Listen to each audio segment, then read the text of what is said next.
You called in for Coach Burt to help you perform at a higher level. Now, I can't help you until you commit. But once you commit, I'm not going to let you fail. So are you in or out? I challenge people, but I do it in a positive way.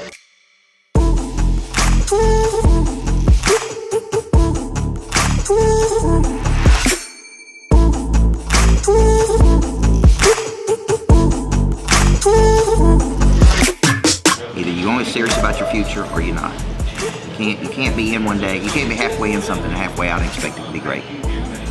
You know, and that's what a lot of people are. They're halfway in and halfway. They're dabbling. You can't dabble and be great. That's all there is to it.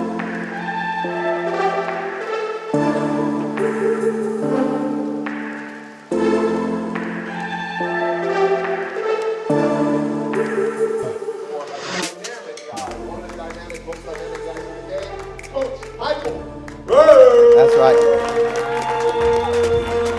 Thank you, big guy. Come on, come on, come on, come on. If you've ever had a great coach in your life, the great coach probably did 3 things for you. They had conversations with you that you may or may not want to have. You guys remember those conversations? And I always joke and tell people, if a person tells a 14-year-old they have potential, that's cute. If they're telling a 42-year-old, it's not so cute anymore, right? Good coach will have conversations with you that you don't want to have. They'll make you do some things you don't want to do. A good coach will make you do some things you don't want to do, but they will help you become something you did not think you could become. When you think about coaching your people, I understand that retention is a big issue. I want you to think about 3 different categories. A, we got to recruit and attract better talent. We got to recruit and attract better talent. People do business with other people that believe the same things they do. You got to lead with what you believe. This is what I believe. This is why I believe it. This is what I do. This is how I do it different than everybody else. This is everybody I've done it for. And if you'd like to join this team, then come on. We got to recruit and attract better players. I was a former championship women's basketball coach, which is why you see this big gaudy ring on my right-hand finger. And I would tell you this, it's a whole lot easier to win championships when I had great players. My last year after I won a championship, I went 22-10. We had to practice 6 hours a day to win 22 games because my players weren't as good. My best coaching job was then, not the championship that I won. It was actually taking lesser talented players and getting to 22 wins with them. Second step is we got to coach and develop those people. And I'm going to get into that today. How do you coach and develop your talent? I'm going to show you how to tap into the whole person. The body, the mind, the heart, and the spirit. Because once you tap into the whole person, they will never leave you. The way I won so many games as a coach is I coached the whole person. All 4 parts of their nature. Other coaches worked on just the skill. For you, it's just sales tactics. What good is it to have skill with no desire? That's body with no heart. What good is it to have heart with no skill? What good is it to have knowledge with no confidence? I grew up about 45 minutes from here in a small town called Woodbury, Tennessee. There's less than 2,500 people inside the city limits. There's less than 10,000 people inside the county lines.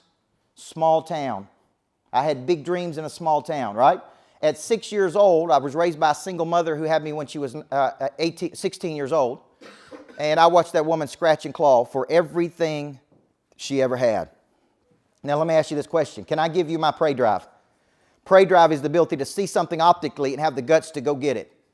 Do whatever it takes. See, I watched my mother scratch and claw for everything, and she activated the prey drive in me early, right? She wouldn't let me miss a day of school.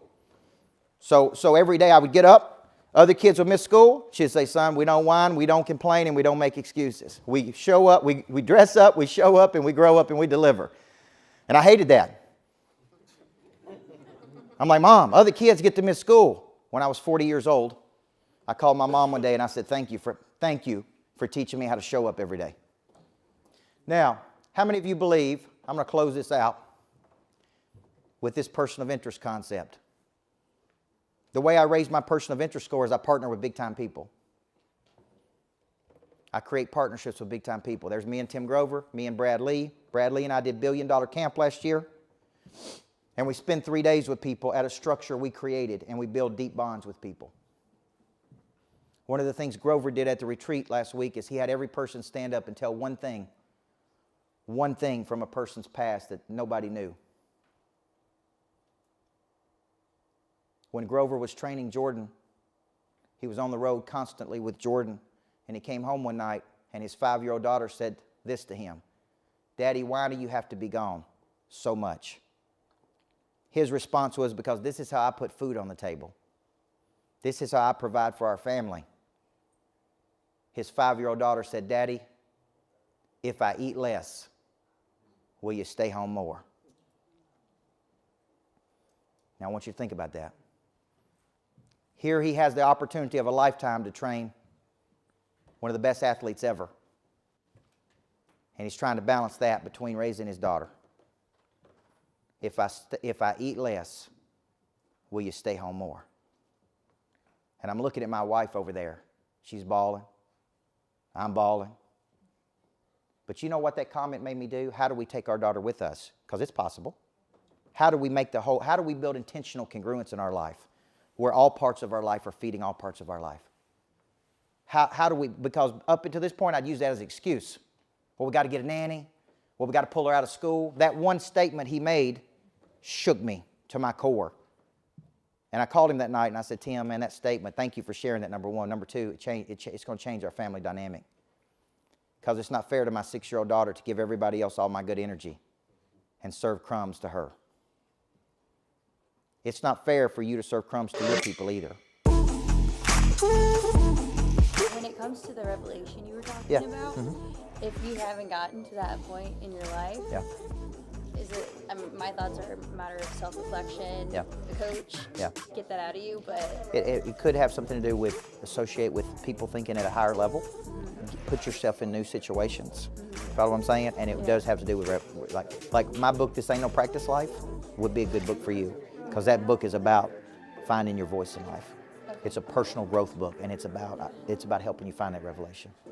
So there's things you can do to stimulate that versus just wait on it to happen. Yeah, I know. We're waiting for something crazy to happen. But I'm telling you, I've seen that cycle over and over. If you haven't had that, you don't have the conviction you need, and you'll be lukewarm towards things. Absolutely. Fair enough? That hits, yeah. Okay. Thank you. Thank you. Thanks again. God bless you. All right.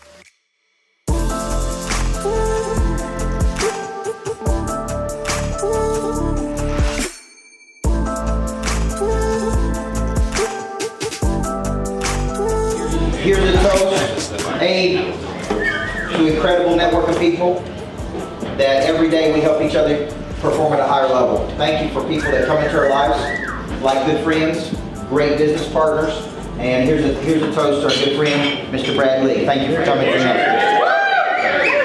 Brad and I have been good friends for a number of years. Obviously, if you're on my online academy, I do believe Lightspeed Virtual Training is the #1 interactive academy in the world.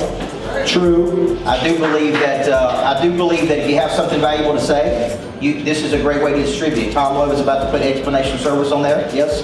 Distribute that message to the world. And the first thing I want to tell you about Brad is, #1, he's an incredible business partner. There's been nothing that I've ever asked him to do that he didn't do. If I said I need you to come to Nashville, he came to Nashville. If I need you to do a retreat with me, we're doing a retreat together. If we need to go to Coeur d'Alene, Idaho together, we're doing a retreat together. So this is the kind of guy you want in your corner. That's the first thing I would tell you is what kind of person he is.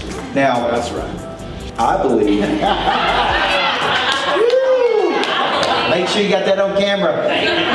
Well, I just believe in giving more than you take. So I knew that I was taking their money, and it wasn't training, and I knew that they weren't learning.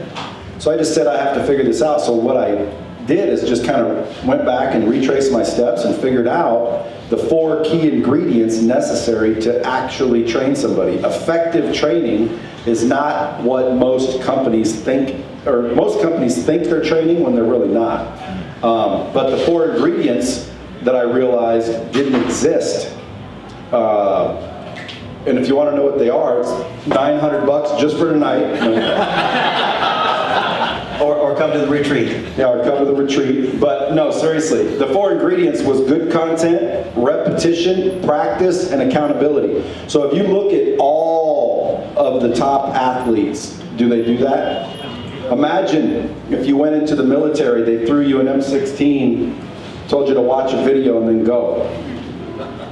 Okay, it takes practice, repetition. That's why school is 12 years, not 12 days, right? How many times did we say our ABCs? So you have to have that repetition. And most companies, they don't do that. They'll sit you down, tell you something once, and then check a box says you're trained, and then they wonder why you're not producing like they want you to. And then in some companies, especially in the automotive space where I started, the turnover was massive. And it's like people quit because they're not successful, right? You only hate something because you suck at it. So at the end of the day, you know, you come in the car business and everyone says, oh, gross, you're a car salesman. Well, until you start kicking ass and then you start, you know, doing well, and then all of a sudden it's a little bit different. So anyway, that's how I kind of started Lightspeed, because I knew going out on the road I couldn't give repetition. I couldn't give accountability, and I couldn't practice because I was only there a day. So I had to find something that would allow me to do that, to where I could stick around the dealership even though the physical me left, the real Brad Lee left, the virtual Brad Lee stayed and practiced and did repetition and you know, actually trained people. If you don't have good content, if you're not having repetition, which is consistency every day, you don't have role play and you don't have testing, you're really not training. So Brad said a lot of people have an exposure program. And there's a big difference between exposure and training. Explain what that means. Well, most companies just expose their people to information, you know, and then that's not training. You need to train your people. Like if you just train your employees or your team or your customers, by the way, if you just train the people, you'll be amazed at the results. That's right. Jody, you been doing good? Doing good, sir. How you been? Good. All right. Indianapolis. What about this cold weather, guys?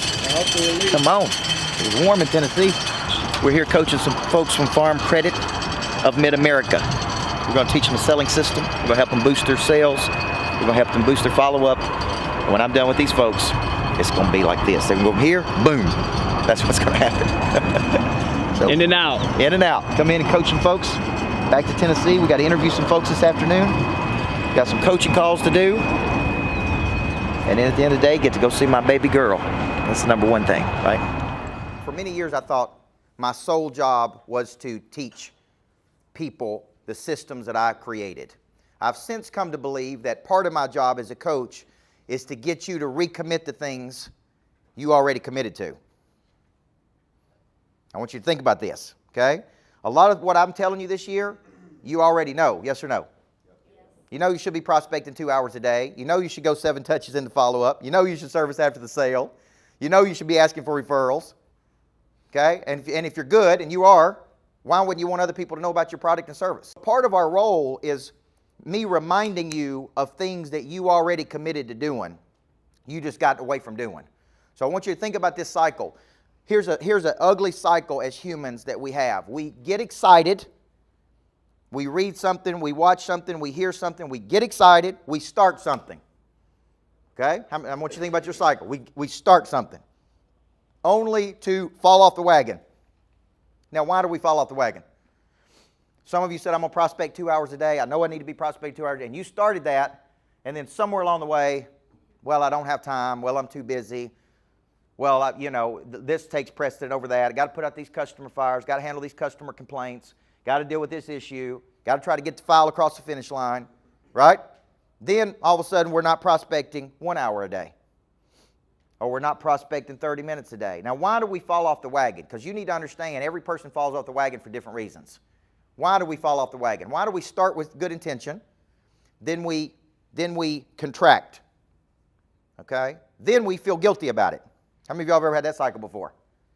If you ever started a new diet, you know what I'm talking about, right? If you ever started a new gym membership, you know what I'm talking about. If you ever started something where you got real excited in the beginning, then you lost your sizzle, then you didn't reach your potential, then you felt guilty about it. Where's the guilt coming from? Guilt is associated with grief. What are we grieving? Failure. Potential. What about this? We're grieving our lost potential.